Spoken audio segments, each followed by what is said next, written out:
Welcome high school के प्यारे विद्यार्थियों। मैं हूं करण कुमार और मैं आप सभी का स्वागत करता हूं अपने चैनल गुरु जी का गैलेक्सी क्लासेस पर।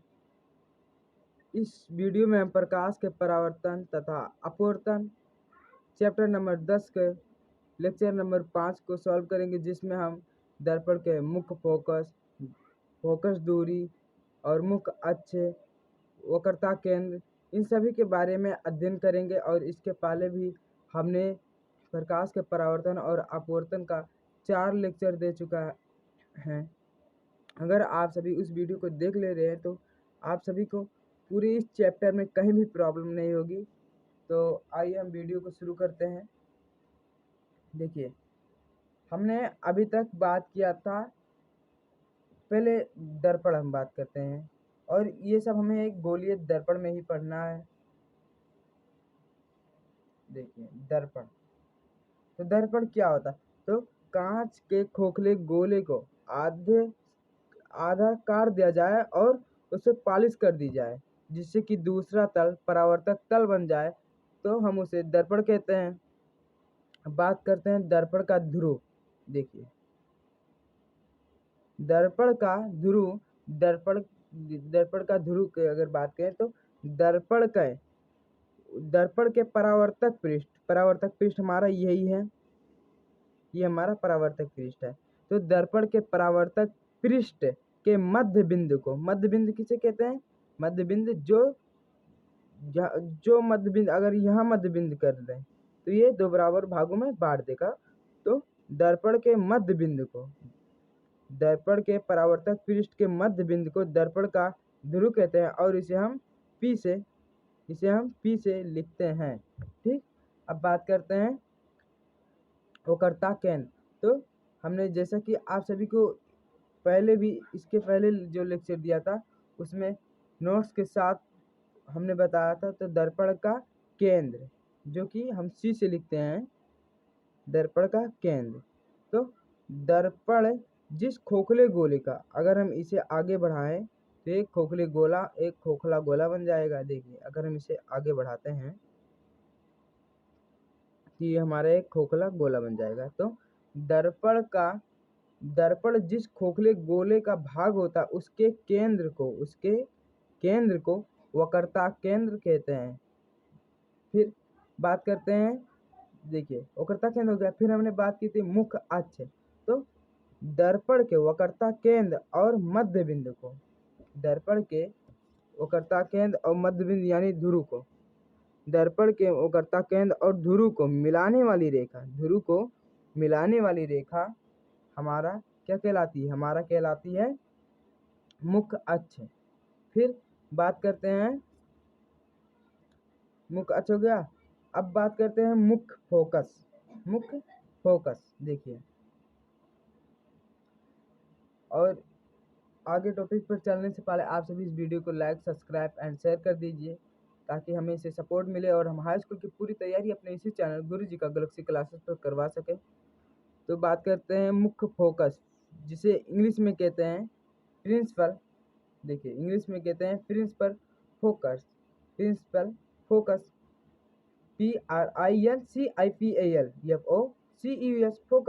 फिर देखिए, दर्पण के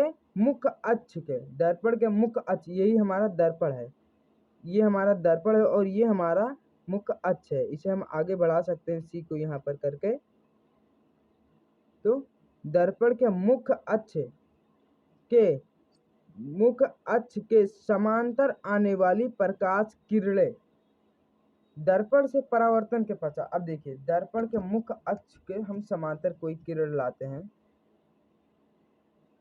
ये समांतर किरणें अब सारी के हमने आप सभी को यह पूरी जानकारी पहले की वीडियो में दे चुके हैं। देखिए, दर्पण के समांतर कोई किरण आया, मान लेते हैं एक नहीं हम दो किरणें लाते हैं और कई किरणें आती हैं। देखिए, यहाँ से भी हमने एक किरण लेकर आया। देखिए, दर्पण के मुख्य अक्ष के समांतर आने वाली प्रकाश किरणें, दर्पण के मुख्य अक्ष के समांतर आने वाली प्रकाश किरणें परावर्तन के पश्चात मुख्य अक्ष के, देखिए परावर्तन होगा, फिर परावर्तन के पश्चात मुख्य अक्ष के जिस बिंदु पर कोई भी बिंदु पर परावर्तन के पश्चात दर्पण के मुख्य अक्ष के जिस बिंदु पर मिलती हैं उसे दर्पण का मुख्य फोकस कहते हैं और इसे ये एफ से लिखते हैं।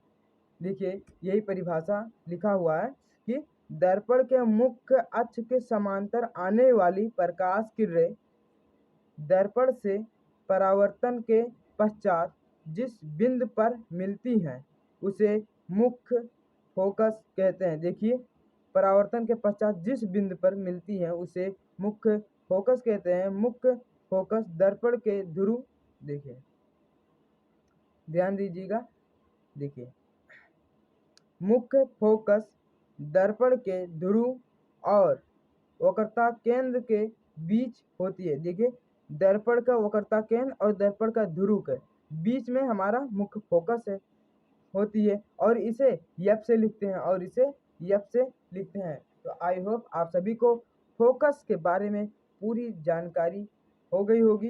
तो आइए हम अगला टॉपिक फोकस दूरी के बारे में अध्ययन करते हैं। और मैं गारंटी लेता हूं कि आप सभी इस नोट्स को अगर बनाएंगे, यह वीडियो देखकर नोट्स बनाएंगे तो कोई भी आपके नोट्स को गलत नहीं कह सकता। और नोट्स आप सभी के लिए बेहद ज़रूरी होता है क्योंकि एग्ज़ाम टाइम में इसी से हम रिवीजन करते हैं, क्योंकि हमने भी हाई स्कूल के पेपर जल्द ही दी है तो हमें कुछ नॉलेज है। देखिए बात करते हैं फोकस दूरी, फोकल लेंथ, LENGTH लेंथ। ठीक, हमारा गलत हो गया था। अब देखिए दर्पण के ध्रुव और फोकस के बीच की दूरी को फोकस दूरी कहते हैं और इसे स्मॉल एफ से, देखिए ये स्मॉल एफ बना है, इसे स्मॉल एफ से लिखते हैं। अब आइए दर्पण में समझते हैं। देखिए ये हमारा एक दर्पण है। हमने अभी तक फोकस की बात की, वक्रता केंद्र की बात की, ध्रुव की बात की और मुख्य अक्ष, ये हमारी जो लाइन है इसी को हम मुख्य अक्ष कहते हैं, लिख सकते हैं आप सभी। देखिए बात करते हैं फोकस दूरी। तो फोकस दूरी दर्पण के ध्रुव, जैसा कि यहाँ पर लिखा है, यहाँ पर दर्पण के ध्रुव और फोकस के बीच की दूरी को फोकस दूरी कहते हैं, इसे एफ से लिखते हैं। अब देखिए दर्पण के ध्रुव यानी बिंदु P, दर्पण के ध्रुव और फोकस के बीच की दूरी। अब देखिए दर्पण के ध्रुव और फोकस के बीच की दूरी क्या बचता है, यही तो, यहाँ से लेकर और यहाँ तक की दूरी, यही तो बचता है। यहाँ से लेकर और यहाँ तक की दूरी यानी फोकस से लेकर और ध्रुव तक की दूरी हमारा फोकस दूरी कहलाता है और इसे हम स्मॉल एफ से लिखते हैं। तो आई होप आप सभी को बिल्कुल बेहतरीन तरीके से समझ में आया होगा। फिर से रिवीजन कर देते हैं कि फोकस दूरी दर्पण के ध्रुव और फोकस के बीच की दूरी, दर्पण के ध्रुव यानी P और फोकस के बीच की दूरी यानी फोकस यानी F की इसके बीच की दूरी को हम फोकस दूरी कहते हैं। यानी F से P तक की दूरी या P से F तक की दूरी हमारी फोकस दूरी कहलाती है और इसे हम स्मॉल f से लिखते हैं। तो आई होप आप सभी को यहाँ तक बेहतरीन तरीके से समझ में आया होगा और मैं आशा करता हूँ कि आप सभी नोट्स बना लेंगे। तो इस वीडियो को ज़्यादा से ज़्यादा सब्सक्राइब, लाइक एंड शेयर करके हमारा सपोर्ट कीजिए, क्योंकि हमारे अभी सब्सक्राइबर भी कम है। हमें आप लोगों की बेहद ज़रूरी है और हमारा यह वीडियो उन ग्रामीण छात्रों के पास अवश्य शेयर कीजिए जिनके पास कोई कोचिंग संस्था जैसे जाने की सुविधा उपलब्ध नहीं है, ताकि उन सभी का भी रिजल्ट काफ़ी बढ़िया आ सके। तो मैं आशा करता हूं कि आप सभी यह वीडियो ज़रूर अपने दोस्तों के पास और ग्रामीण इलाकों के बच्चों के पास ज़रूर शेयर करेंगे। तो इस वीडियो को ज़्यादा से ज़्यादा लाइक, सब्सक्राइब एंड शेयर कर दीजिए और जो भी इस वीडियो को देख रहे हैं प्लीज़ लाइक कीजिए, क्योंकि आपके लाइक से और सब्सक्राइब और शेयर से ही हमें सपोर्ट मिलता है, हमें मोटिवेशन मिलता है, ताकि हम और भी आगे आप सभी की तैयारी करवा सकें। तो अब हम बात करते हैं आगे। देखिए, तो प्लीज़ इस वीडियो को लाइक, सब्सक्राइब एंड शेयर कर दीजिएगा। अब हमारा एक लास्ट टॉपिक बचा है। देखिए, अब हमारा एक लास्ट टॉपिक बचा है, जिसे दर्पण का द्वारक कहते हैं। दर्पण का द्वारक, फिलहाल ये सब एग्जाम में पूछते नहीं कि दर्पण के द्वारक किसे कहते हैं, लेकिन पूछ भी सकते हैं, क्योंकि एग्जामिनर क्या पेपर में बना दे किसे पता। तो आप सभी को इस चीज़ की जानकारी होनी चाहिए।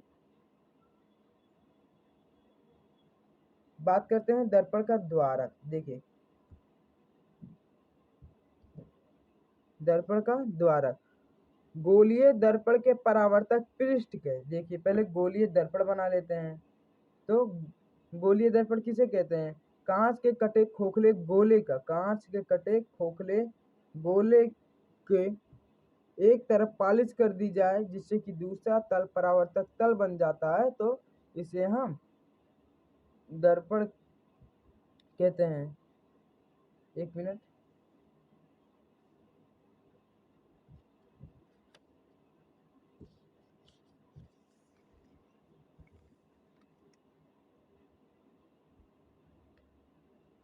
तब तक आप सभी इस वीडियो को शेयर जरूर कर दीजिए।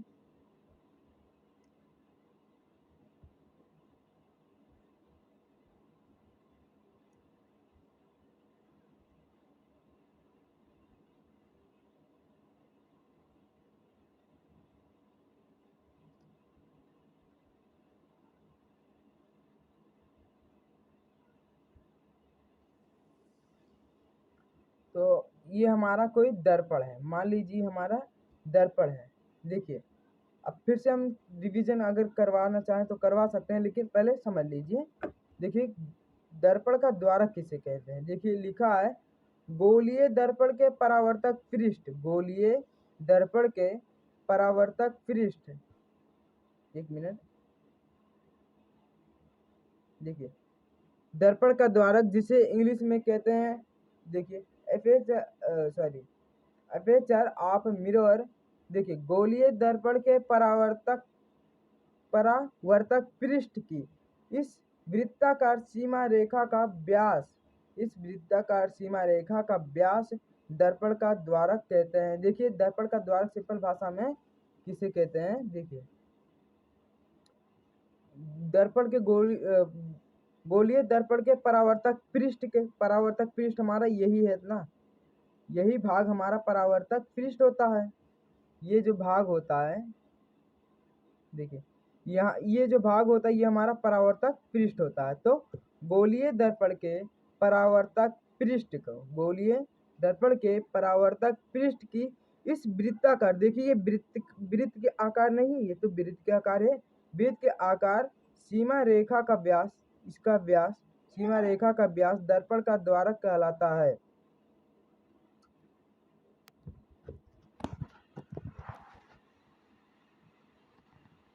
एक मिनट बच्चों।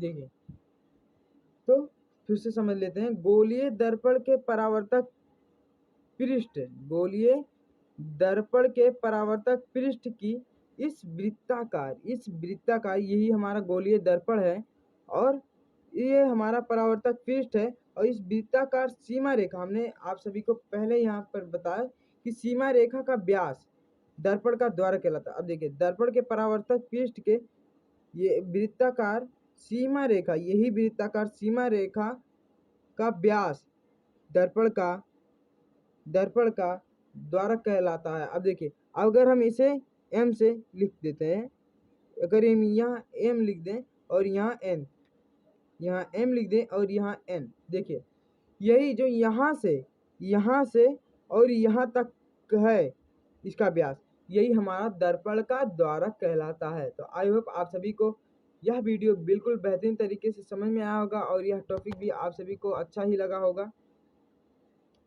तो एक बार हम फिर से रिवीजन कर लेते हैं। देखिए, बात करते हैं पहले हमारा क्या था। पहले हमारा था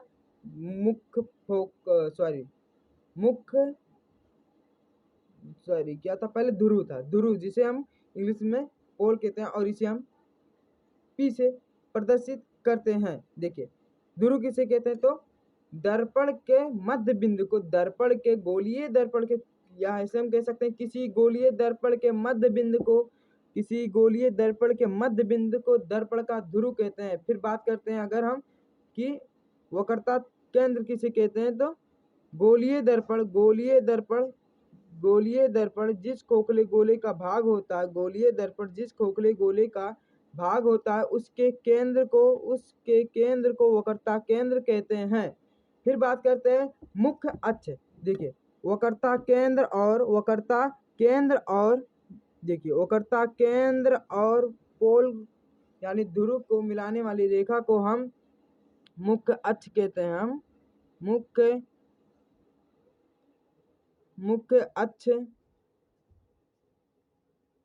मुख्य अक्ष कहते हैं। फिर बात करते हैं वक्रता त्रिज्या, तो केंद्र से ध्रुव तक की दूरी, केंद्र से यहाँ से और यहाँ तक की दूरी, केंद्र से ध्रुव तक की दूरी को हम वक्रता त्रिज्या कहते हैं और इसे हम r से लिखते हैं। यानी केंद्र से ध्रुव तक की बीच की दूरी को, C से P तक की दूरी को हम वक्रता केंद्र कहते हैं। फिर बात करते हैं मुख्य फोकस। देखिए, गोलीय दर्पण में मुख्य अक्ष के समांतर आने वाली प्रकाश किरण परावर्तन के पश्चात जिस बिंदु पर मिलता है उसे मुख्य फोकस कहते हैं। फिर बात करते हैं फोकस दूरी, तो फोकस से पोल तक की, यानी फोकस से ध्रुव तक की बीच की दूरी को, यानी यहाँ से लेकर और यहाँ तक की दूरी को हम फोकस दूरी कहते हैं और इसे स्मॉल f से हम लिखते हैं। फिर बात करते हैं दर्पण का द्वारक, तो परावर्तक पृष्ठ का व्यास, ये जो हमारा परावर्तक पृष्ठ के व्यास है, इस व्यास को ही हम दर्पण का द्वारक कहते हैं।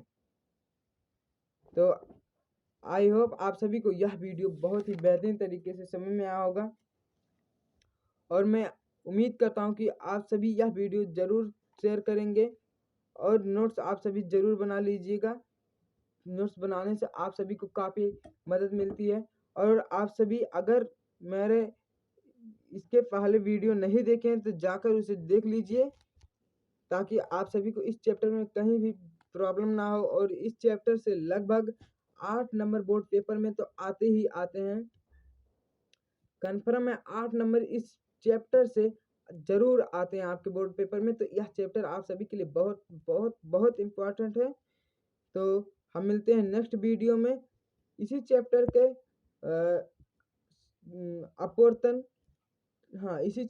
अपवर्तन पर, यानी लेक्चर नंबर 6 पे हम मिलते हैं।